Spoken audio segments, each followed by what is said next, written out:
Hello, fellow overthinkers, metalheads, and neurodiverse people of all ages and genders. We are back. It's Breakdowns and Breakthroughs. I am Chris.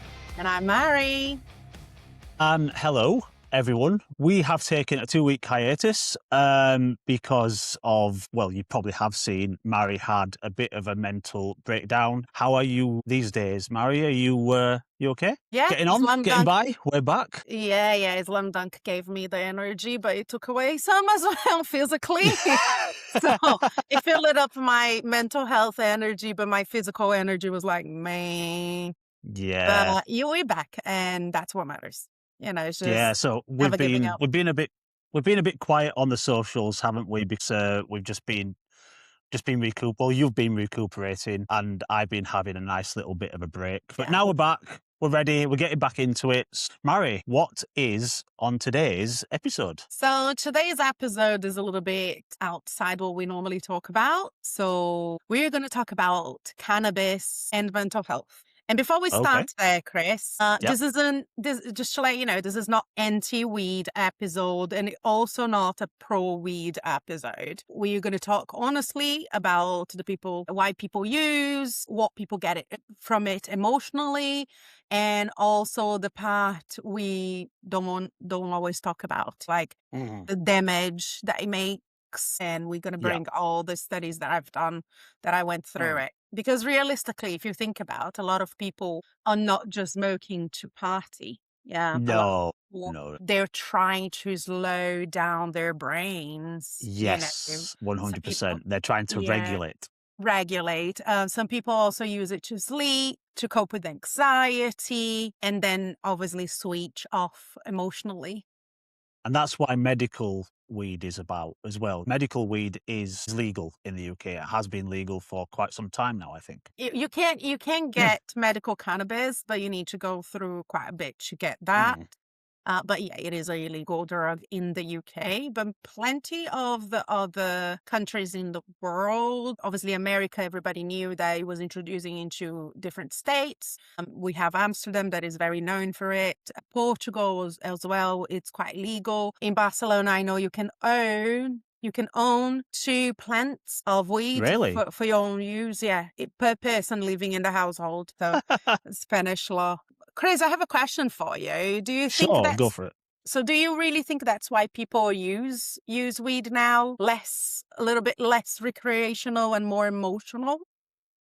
I think it starts recreationally, doesn't it? It starts recreationally, but over time it becomes more for emotional regulation. Because if you think about it, if you start it as part of peer pressure in a group of friends, for example, and then you start realizing what the effects of the drug is, then you start realizing how it can help you in everyday life, I reckon. So it starts recreationally and then becomes more of an emotional regulation tool. And then people their brains start switching off without them really realizing it. Because at the end of the day, people are stressed, people are burnt out, people are anxious, they're overstimulated constantly, aren't they? And it just tends to be just a switch off button, doesn't it? Yeah.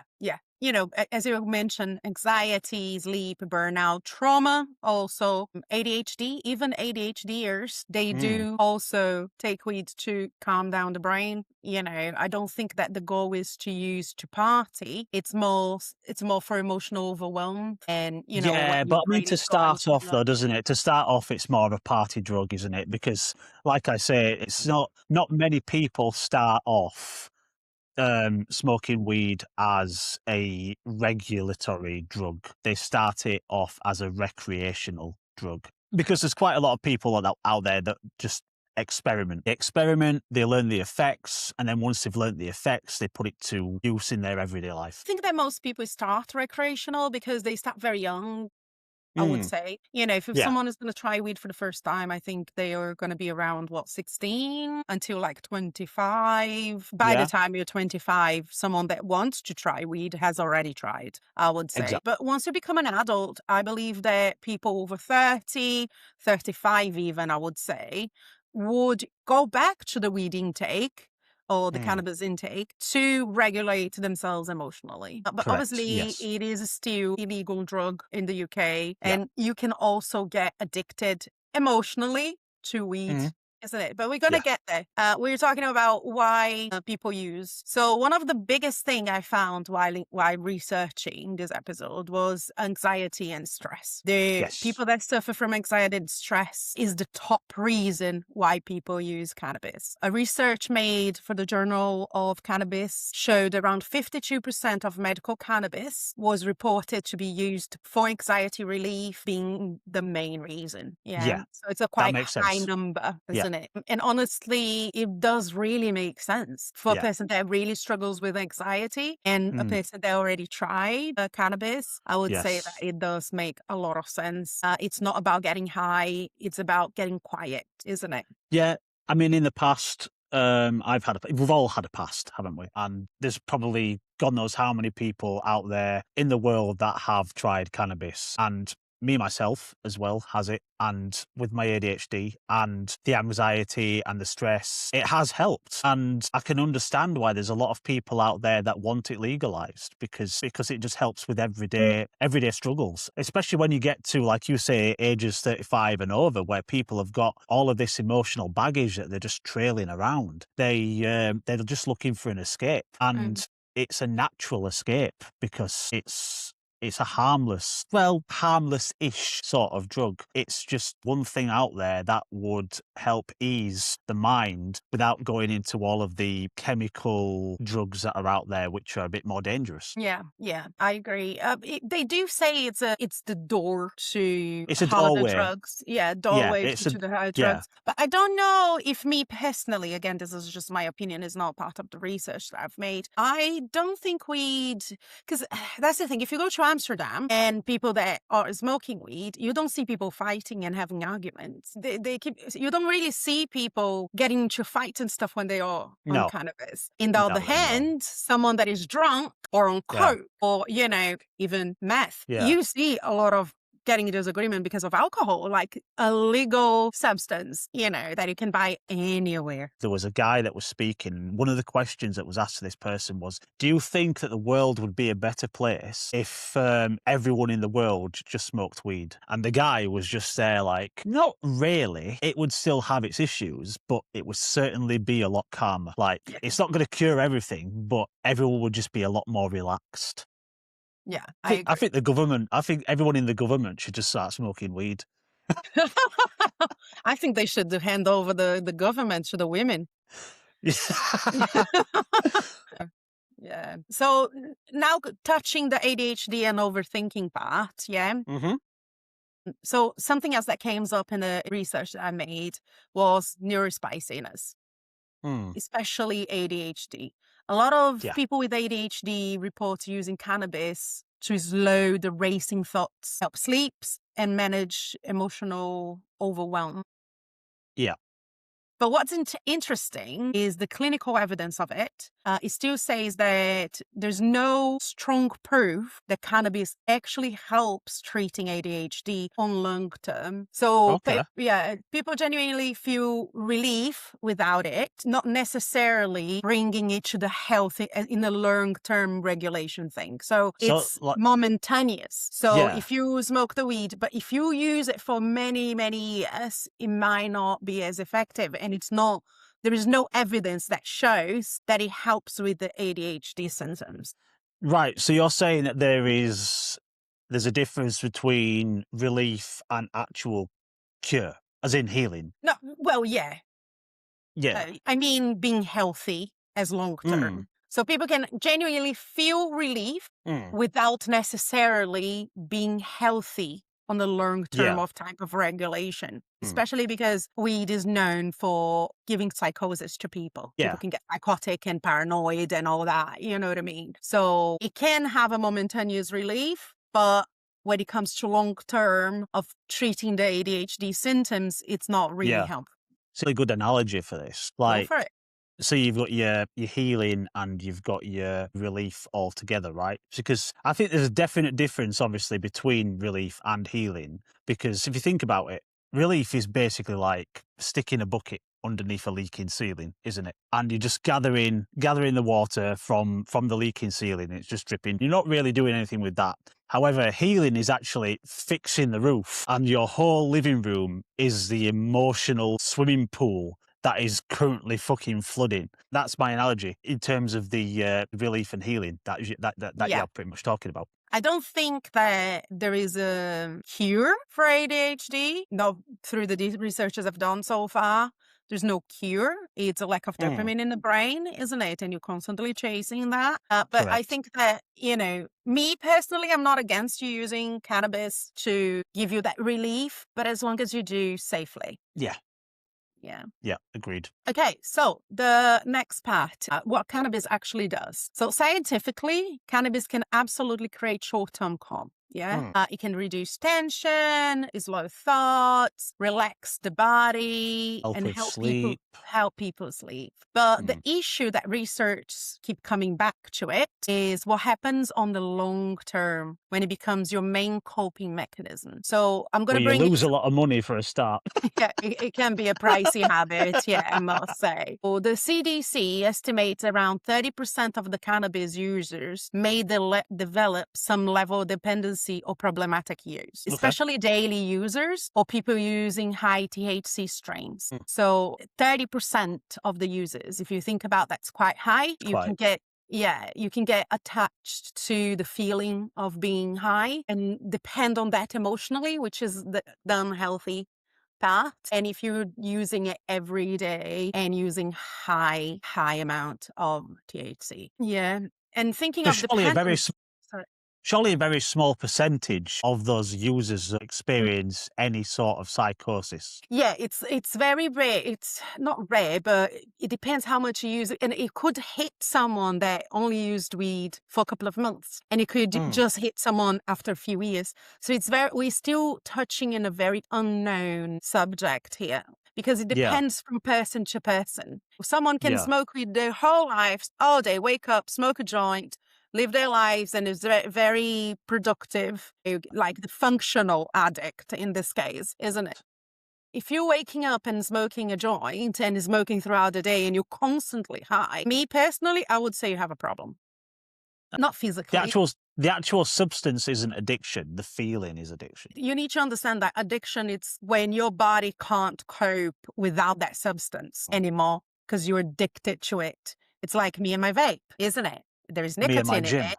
Well, no, but yeah, no. It's a substance that you put it inside your body that your body would shake and all that if you, for example, an alcoholic. However, when it comes to emotional attachment and when we're talking about mental health and we're talking about all those things that is apart from the physical body, you could say that weed can get addictive.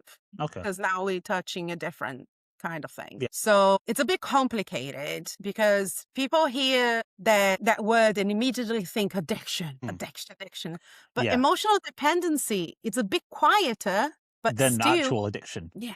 So it is a bit quieter, but it's still unhealthy. So me as a recovery worker, I would say, yeah, if you want to use it, even heroin, I would say if you want to use it, you're your own person. Don't look at me like that. As a recovery worker, if I have someone that is a heroin addict or it's not affecting their life, what I'm going to do, I'm going to give harm reduction. I'm going to give them, look, if you want to inject here, for example. Not some people get to a point that they start injecting in their groins, and that's very dangerous. And what I would do is just like harm reduction. I would tell them how to use it and give them an Naloxone, which is the injection just in case there is someone going on overdose. But if we can't really say to people, oh, you're not doing that.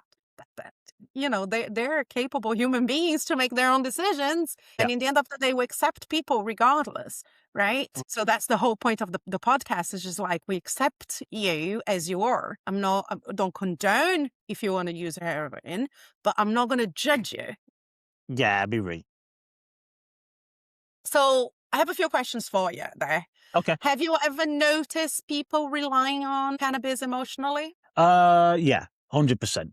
Because you start just hearing, like, for example, I've got a friend who he said to me that he needs just to sleep. He hasn't slept in a while, and he is taking edibles. He recently found someone to get edibles from, and he's had a lot of issues with mental health quite recently, which has caused him lack of sleep. He's just struggling at the moment, so he just needs to sleep. So people relying on it emotionally 100%. It's just people that just say, right, I need to sleep. I just need it to relax. I just need to watch Lord of the Rings properly. I don't know. You know what I mean?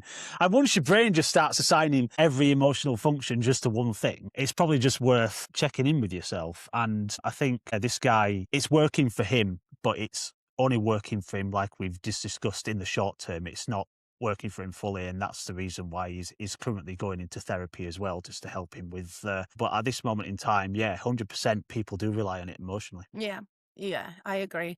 You could go to when it gets to the point that you're relying on it on every emotion that you feel or every negative emotion that you feel, that you're not dealing with emotions properly. That's when it becomes a trouble, isn't it? That's when it Yeah. becomes not the best way to use it. Okay. Do you think people realize when it stops being occasional and it starts becoming a necessity? That's a good one. Not becoming occasional starts becoming, and no, I don't think so. I think it just sneaks up on people. I think it's because nobody actually wakes up, do they, in the morning, staring into the mirror and just going, my God, the cannabis has taken my soul.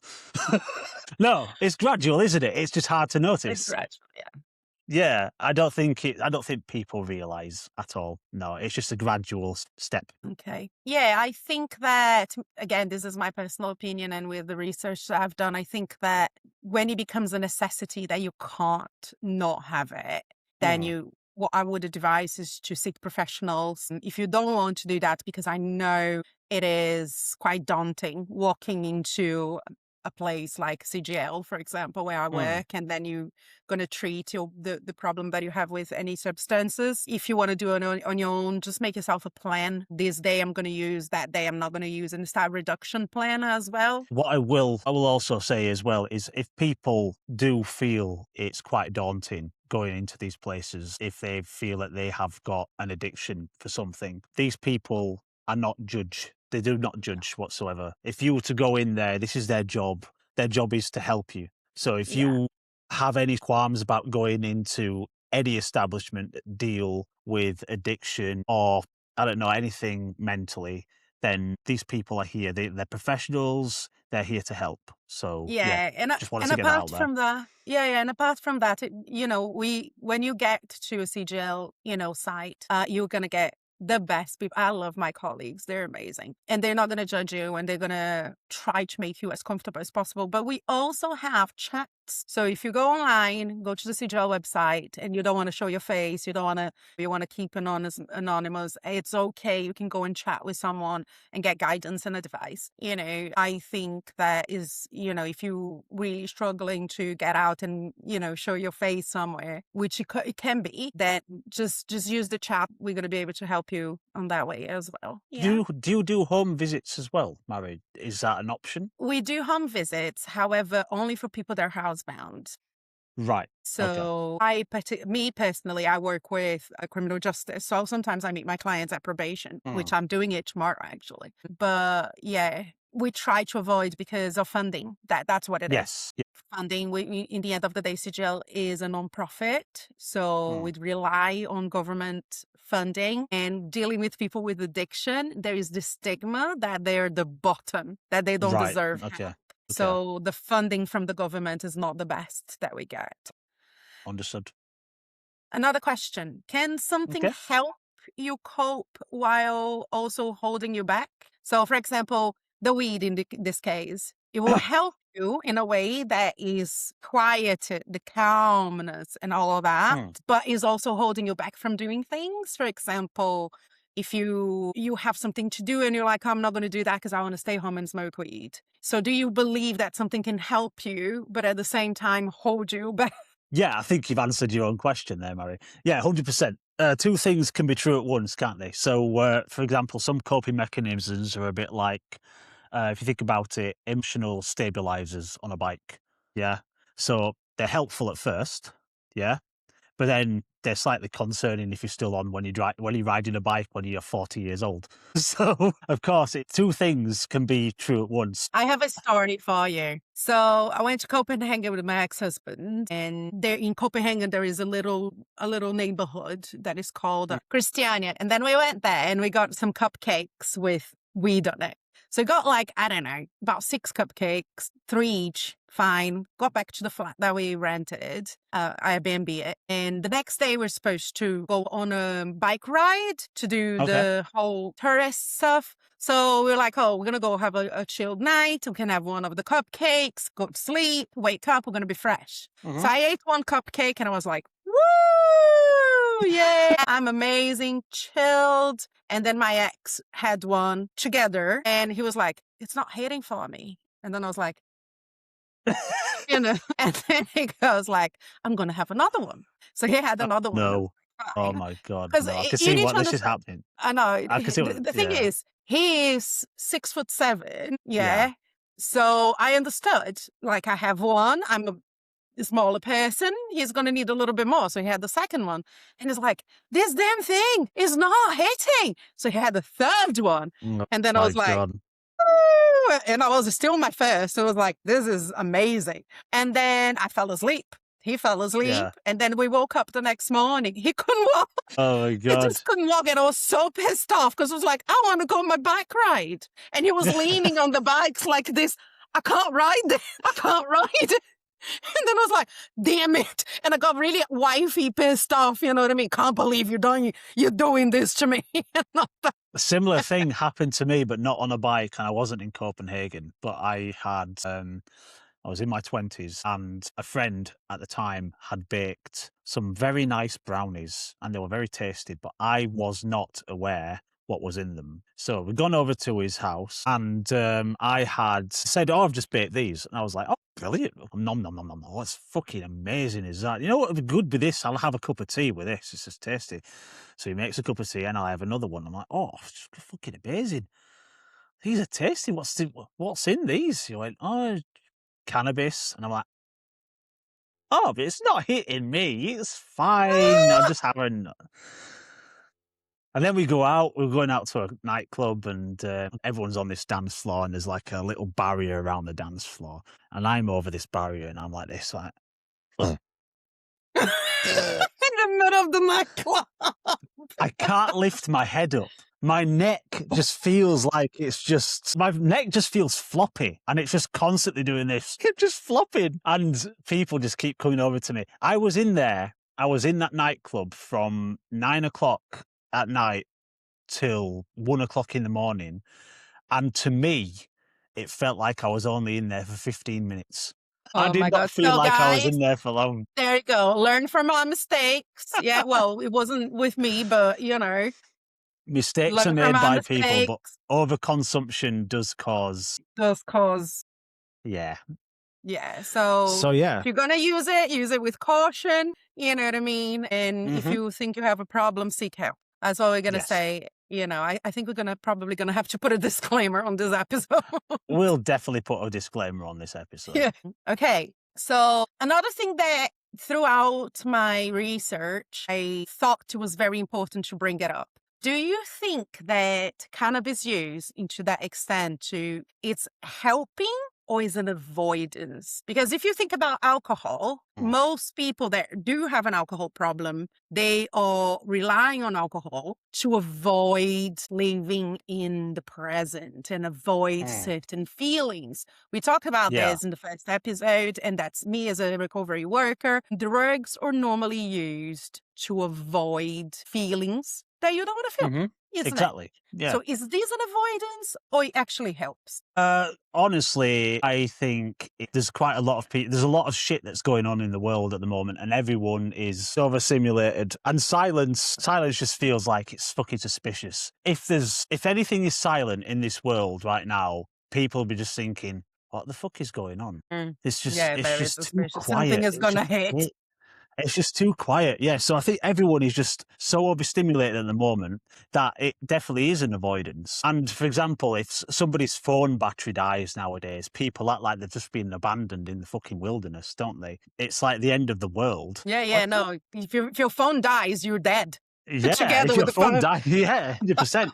So yeah, look, I mean, not a lot of people know what peace is anymore because there's just too much going on in the world at present, and people just need an escape, and the escape is the avoidance side of things. Yeah. So yeah, Yeah. So emotional avoidance doesn't always look dramatic.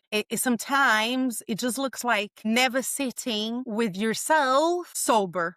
You mm, know, so I feel that people avoid that yourself company. We talk about that a lot between us. I enjoy mm, my own company. I yeah, enjoy doing my own thing. I do avoid silence, but that's because of lots of therapy. I understand now why.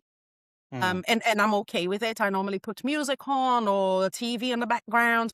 But for example, yesterday I sat down here on my own pretty much the whole day, decorating my house on my own, and I mm. loved it Oh, it's because I beautiful, never isn't get it? alone time. It's beautiful, yeah. Yeah, And I never get alone time because I always have kids and, yeah, and I have the pets as well, isn't it? So I yeah, think it's the whole sitting by yourself with yourself mm, sober. Okay, so what came out of the research from it? There's okay, actually research showing heavy cannabis user score higher in emotionally avoidance behaviors and lower in distress tolerance over time. So what does oh, that mean? Yeah, so let's explain this. okay, So they scored high in avoiding talking about their feelings, avoid dealing with their feelings. And when it comes to tolerating certain things, just stress or it's not, they don't have that, the people that obviously, they don't have that ability, that skill. So their tolerance is yeah, lower. yeah, Yeah. So that brings me question to you. Do you think that this numbness when you use cannabis or yeah, sometimes even other downers, isn't it? mm. Is they mistake numbness with calm That's true. as Yeah, a yeah, thin because line, isn't it? calm is like I feel okay. Calm, Yeah. Yeah, but I feel okay. Numbness is just like I feel nothing. nothing. I don't Yeah. feel anything. But yeah, there's definitely a difference between I can understand why people would mistake numbness and Yeah. calm. Now I have a question that is a little bit deep. Yeah. Okay. Can we become scared of our own thoughts? Oh, Yes, yes, 100%. Have you never been scared of your own thoughts, Mario? Loads of people. Yeah. yeah. Look, like the second everything gets quiet, right? The brain just suddenly goes, right, remember that embarrassing thing from 2004? Of course, everyone gets scared of their own thoughts. When I think about scared of my own thoughts, I think as invasive thoughts. Like, what if I just killed this woman that pissed me off or something? You know what I mean? Like, what if I just do that? What's going to happen?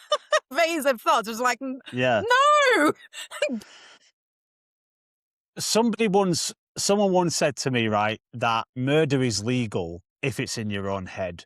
Like you can kill someone 15 times in 15 different ways and it's still legal. Like somebody that pisses you off in the street. You don't necessarily have to go and stab them in the heart, but in your own head, you can do that. You Yeah. can stab them in the heart, you can stab them in I the do leg, that you can quite hang them. often. I do that quite often. Like when I drive and someone cuts me off or someone is just like acting really dangerous, especially if Yeah. I have the kids in the car, I'm like, that guy's going to die in the next block in a car crash. That's it. He's dead now. But there's times where I've seen people on motorbikes where they're just going down the street at high speed and then they pull a wheelie. My first thought is crash. My Yeah, first thought is die, crash, fall fall on your off. face. Just fall off. I just want to see what your reaction is if you fall off. Yeah, I get those invasive Mm. thoughts all the time. Yeah. But yeah, And, they're scary. So in answer to your question, yeah, 100% you can be scared of your own thoughts. yeah. Now the next section, we're going to talk about the good and the bad. Yeah. Okay. So I went through a lot of research of the benefits, the pros and cons, and all that. So let's start with the benefits, the good part first. Yeah. Okie doke. So there are legitimate benefits for people. That's what the report says. Yeah. Okay. So chronic pains relief helps a lot. Yes. Improves sleeps, reduce anxiety in some users. Not all of them, Mm-hmm. some users. Obviously, as I explained to you, you can get very paranoid, which means Yep. anxiety, isn't it? Yep. There is a sensory regulation, also appetite improvement. People going through cancer treatments, they lose a lot of their appetite, and weed makes you want to eat more, which is a good thing. Mm. Yeah. Yeah. And PTSD symptoms relief in some cases. So we're talking about people with chronic disease, PTSD, which is it's hardcore, also chronic, isn't it? This is just relief, though. It's not cure. No, it's not cure. Relief. Yeah. Let's make it clear. So there are absolutely people who feel cannabis genuinely improves their quality of life, which is a positive. You know what I mean? Mm-hmm. I think everybody's searching for some sort of quality of life and how they can improve it. So I have a few questions for the good part for you. Yeah. Have you seen examples where it genuinely helped people? Do you know Yeah. of anybody? Yeah. Okay. Yeah, I mean, just the guy that I have spoken to about earlier on in the podcast. So, yeah, people generally 100% benefit from it. It's like you've just suggested, chronic pain, sleep anxiety, and appetite issues, or just like, I don't know, like racing thoughts, overthinking, and all that. So I don't think denying the positive helps anybody, really. The key is just honesty about like the both sides, the good and the bad. So yeah, 100%. I see. I do see helpfulness more Yeah. so than the negatives. Yeah, I've seen a few like older people that are very against, isn't it? Like very conservative type of people. You Yeah, know. that's more of a generational thing, though, isn't it? Yeah, I yeah. think. Yeah. So they were going through cancer treatment and not being able to keep anything down. And Mm, then when they did have some weed, then they start eating and keeping the food down as well, mm, which is really important. So I can see the benefits of using weed as a medical resource. yeah. Yeah, I agree with that. But then again, each person has their own opinions and it's okay. Each their own, isn't it? Yeah. Yeah, yeah. But let's get into the other side, the risks of cannabis use. So, research from the Lancet Psychiatry found daily users of high potency cannabis was linked to significantly increased psychosis in vulnerable individuals. So, Mm. not as I explained it in the beginning of this conversation, it's not that it happens to everybody that uses cannabis. But if you have high potency ones, there is a significant increase that you could get psychosis. Would So, you say significant? Significant would suggest, woo, but I mean, from what I've read, the significance of psychosis is very minuscule. I it wouldn't is say that they. small, the amount of people that can get psychosis, but if you think of a pot with vulnerable people, yeah,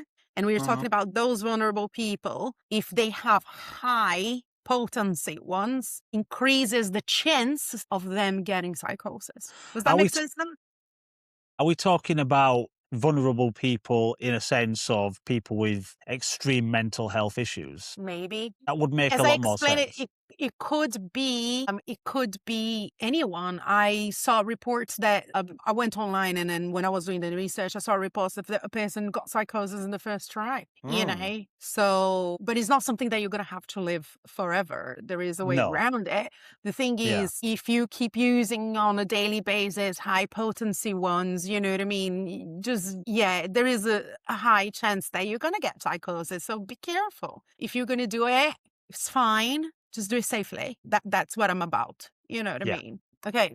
So another of the most consistent findings in the research is that THC affects anxiety differently depending on the dose. So low dose can reduce anxiety. Higher doses can actually increase paranoia and panic. There's So been a time in the past, I'll tell you a little story, where I have consumed cannabis. I had it, and I live on a first floor flat. And if anyone wants to look through my first floor flat window, they need a set of ladders or a fucking cherry picker lift or something like that. I was absolutely convinced during this time of usage that there were people staring through my window. it's not fun. 100%. And I'm there trying to, I'm there trying to just tell myself, there's nobody there. Nobody can see anything. They need a ladder. You're on the second floor. But my other side, it's like two parts of the brain. This is like, there's people looking. There's people I can't you seeing. Close the blinds. This Yeah. side's like, don't be so fucking silly. You're so high up. How can people do that? They need a ladder. No, there definitely is something there. Look, you can. And then you're there. Looking out through the blinds, like, is there anybody there? Oh, at the same Guys, do time not as be well. like Chris. Don't The have a high same time as well.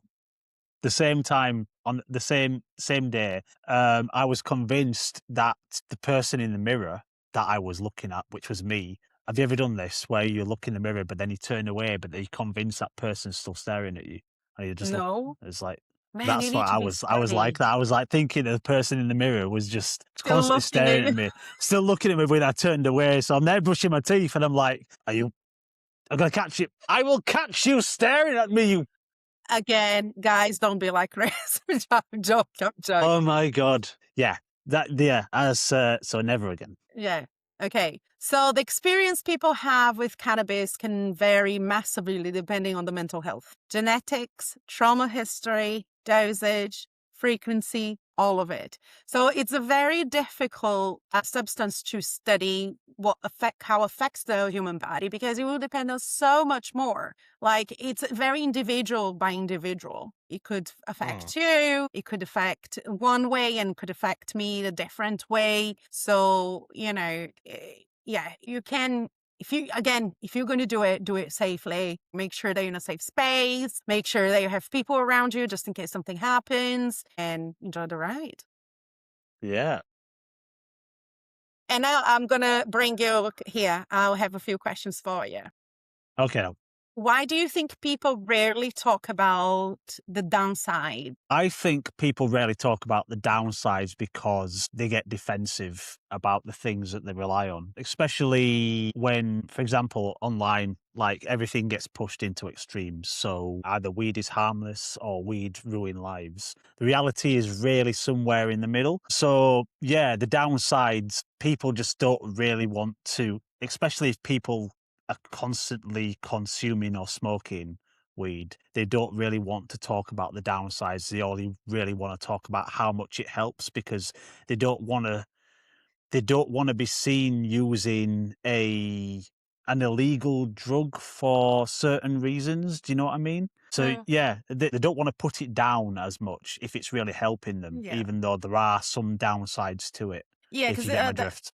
that brings me to the second question, which is, do you think the weed is a little bit romanticized online? Like, people are Yeah. hyping about the Yeah. weed and it's like, oh, it's all 100%. good, it's amazing. Oh, it should be legal, which I think it should, compared Yeah. to alcohol that is way more harmful for your physical body. It's not just romanticized online, it's romanticized in films and TV series and anything media related, because online and films and everything, it's just all fairy lights and deep conversations and someone staring at a ceiling going, "Bro, what's the time?" Yeah. Nobody really talks about the part where they forgot that why they've walked into the kitchen 4 or 5 Oh, times, yeah, do they? yeah, throughout the 2 hours, isn't it? Yeah. Yeah. And I think they use another argument which is like, "Oh, it's natural, so we should be fine." And Yeah. yeah, it is natural. Mm. As I said before, for your physical body is better than alcohol. Alcohol is very harmful, and alcohol is legal. But at the same time, it is a substance that is changing your mind, and you should be cautious about it. Well, let me just on the topic as well. You're talking about weed being natural. So are crocodiles, but I don't want one in my living room. Yeah, I know, I know, I know. Now I want to talk about sleep and shutting off. Okay. Yeah. One part that really stood out to me was how many people use cannabis simply because they cannot sleep. They Yeah. can't switch their brains off, cannot sleep. And some of the studies found that 70% of young users report using cannabis partially to sleep. So they would go, it's not just they have their day and then they get home and then, oh, I'm going to use it for sleep. Yeah. And that feels a little bit like people are trying to get high. Less people are trying less to get high and more people are trying to survive burnout. Yeah. Would you? No, I Yeah. completely agree because I think that we've lost slower ways to decompress, really. Because now people finish work and they start coming home, and what they immediately do is they just sit down on the sofa and they would just like doom scroll while watching, I don't know, a TV series that they're not even paying attention to. And this is one way of decompressing. You're just there on your phone watching, I don't know, episodes of Game of Thrones or Breaking Bad or whatever, but none of it's going in because TikTok's on my fucking phone and I'm just scrolling away. So yeah, it's not really relaxing. It's just psychological buffering, in my opinion. So yeah, the healthy ways of decompression has completely gone. I would agree with that. One thing I noticed is that there is a big difference between, because I lived in the UK for 14 years now, and the lifestyle in the UK is very rushed. Obviously, there is that whole culture of we can't be late and we need to be on time and we need to rush.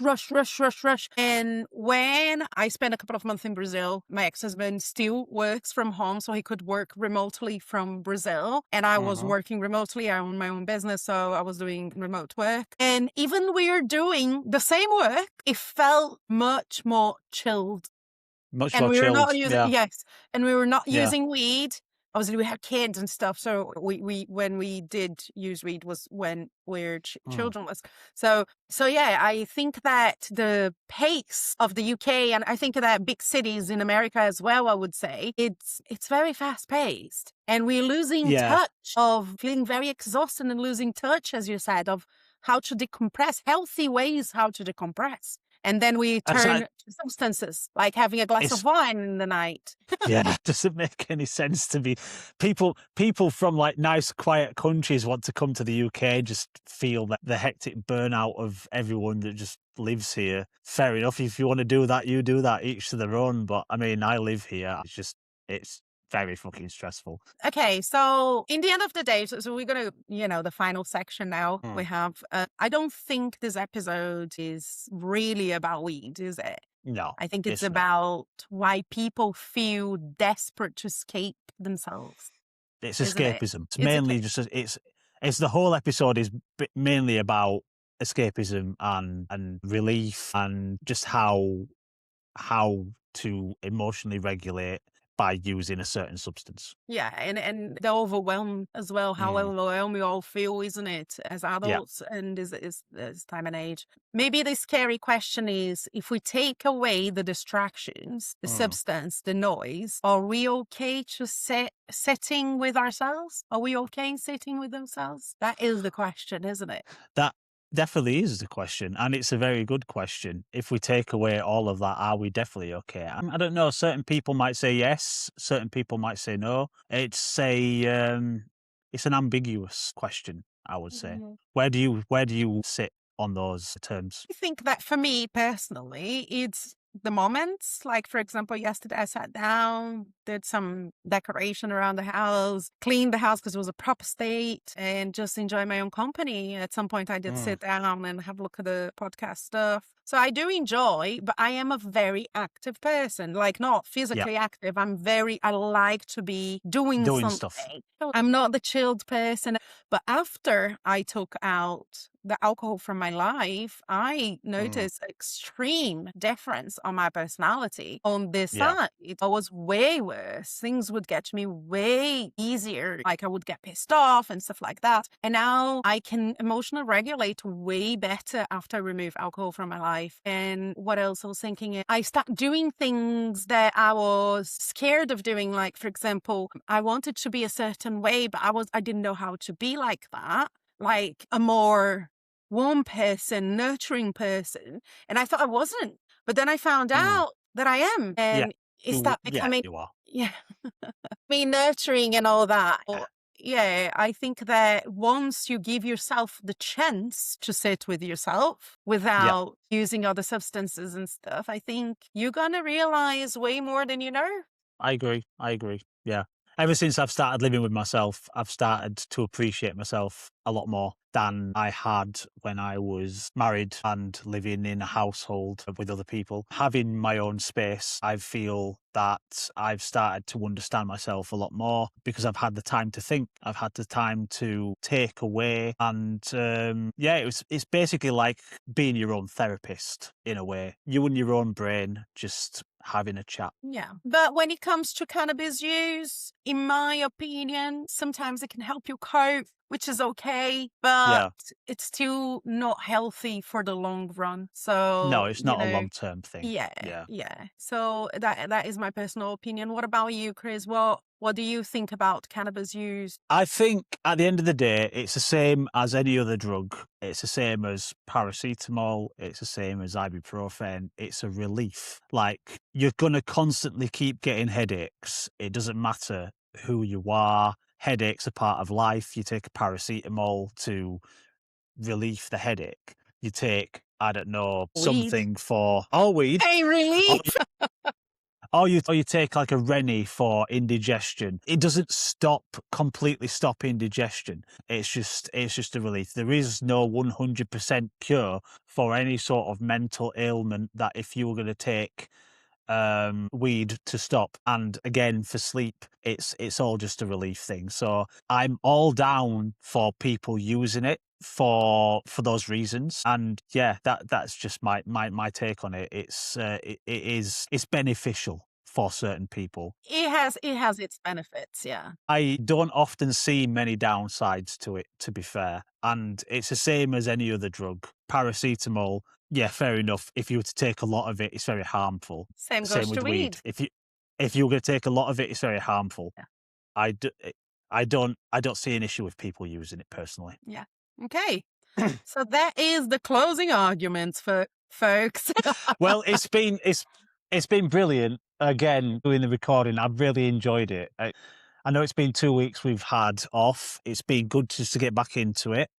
Harry, again, thanks for your time. Thanks for the research. Everybody, overthinkers, metalheads, and all the neurodiverse people and every overthinker available. This has been Breakdowns and Breakthroughs. I have been Chris. And I'm Mary. And we'll see you again in the next one. Turn it up and let's talk. See you later, guys. See you later.